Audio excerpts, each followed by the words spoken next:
We welcome you to our headquarters, again, within a space of 1 month. I'm sure the last time we had a similar encounter, the meeting was addressed by the General Secretary of the party. And a fortnight before that, I had the humble opportunity to address the press. Today again, we are here, and I'll say good afternoon once again to comrades and friends of the media, and to welcome you to today's press conference, and to put across our deep concern about several acts of lawlessness and barbarism being committed by persons believed to be members and sympathizers of the new patriotic party. Since we peacefully handed over the administration of this country, we have witnessed disruptions in the works and operations of state institutions, unlawful occupation of public offices, vandalism of state property across the country, and violent attacks on the lives of peaceful Ghanaian citizens perceived to be members and supporters of the National Democratic Congress, NDC. While the majority of Ghanaians were hoping for the new administration to continue to move forward the frontiers of peaceful coexistence bequeathed to it by the NDC, they have rather chosen to walk this nation down a dangerous and dark alley. As a responsible opposition, we are unable to continue to sit idle by while the president continues to turn a blind eye to the acts of terrorism being perpetrated since he took over the reins of leadership of this country. Friends of the media, I crave your indulgence to catalog a few of the worrying breaches that have come to our attention. Monday, January 9th, a group of young persons numbering about 30 invaded the premises of the Ghana Ports and Harbors Authority, TEMA, and attacked management and staff and demanded to be offered immediate employment.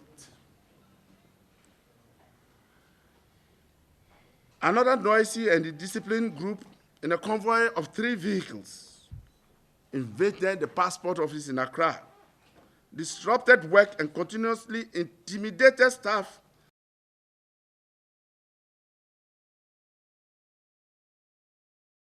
and demanded the immediate resignation of the director, Mr. Alexander Grant Ntiakwa.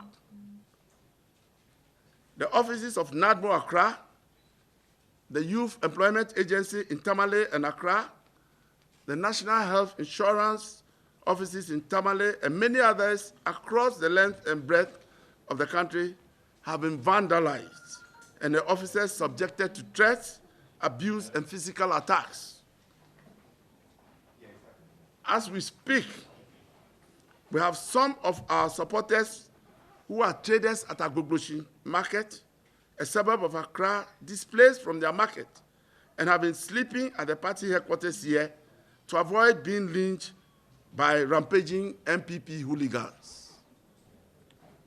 In addition to the burning of toll booths in the immediate aftermath of the election, we have also witnessed the seizure of toll booths at Adenta and Ashama and the criminal conduct of stealing monies collected during the days of the invasion.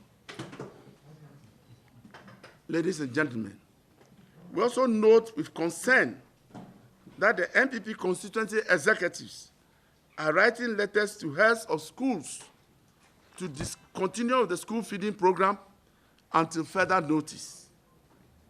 We consider this act unacceptable as it represents interference by a political party in the work of a state institution and also a clear threat to law and order.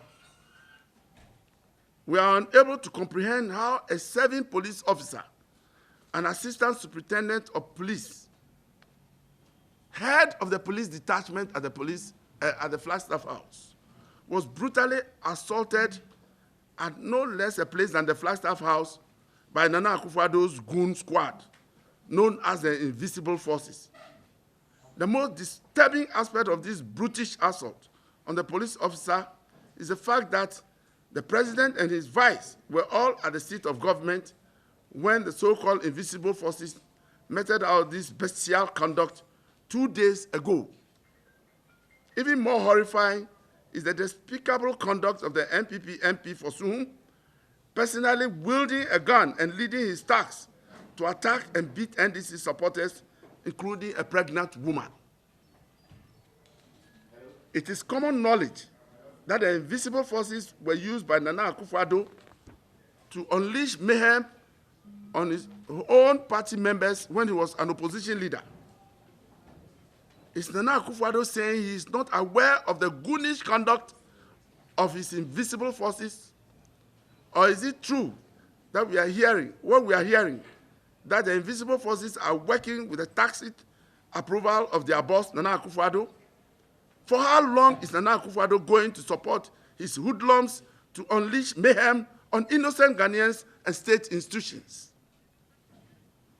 Nana Akufo-Addo's lack of positive and unifying leadership skills as opposition leader seriously wounded the NPP. Never should he mislead himself into believing that Ghanaians shall allow him to wound and divide this dear country of ours. The beastly conduct of Nana Akufo-Addo's Invisible Forces will no longer be countenanced. We are calling on civil society, religious bodies, the media, and the international community not to blame the NDC if the unacceptable conduct of Akufo-Addo's Invisible Forces leads to reprisal attacks. Ladies and gentlemen of the media, now the issue of the brouhaha over the accommodation for former President Mahama. The exhibition of extreme bad faith by the NPP administration is nothing but a crude and ugly attempt to divert attention from the gross embarrassment Nana Akufo-Addo has brought upon himself and Kwame Nkrumah's Ghana via the shameful plagiarism that characterized his inaugural speech. We wish to assure Nana Akufo-Addo that no amount of bad faith he exhibits will wipe away the heaps of shame and disgrace he has brought upon himself and Kwame Nkrumah's Ghana.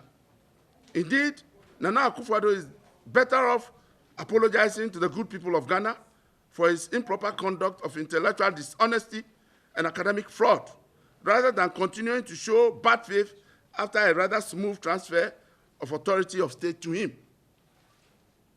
Ladies and gentlemen, these acts and many others that have come to our attention but may not have gained prominence represent a veritable threat to the stability of Ghana.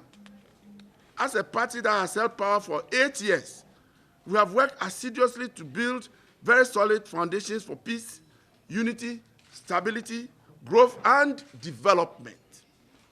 Never shall it be the desire of the NDC to destroy the solid foundation and legacy we have bequeathed to the NPP.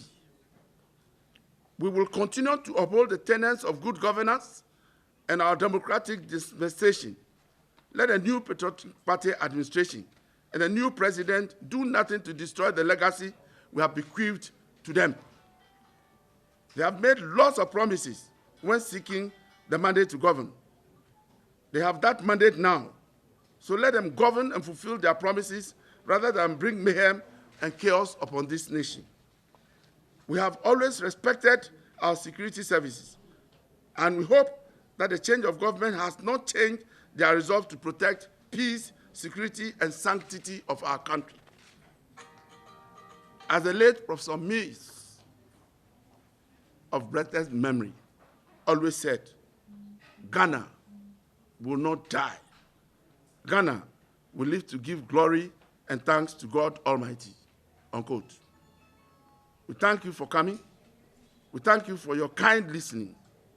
May God bless our homeland, Ghana.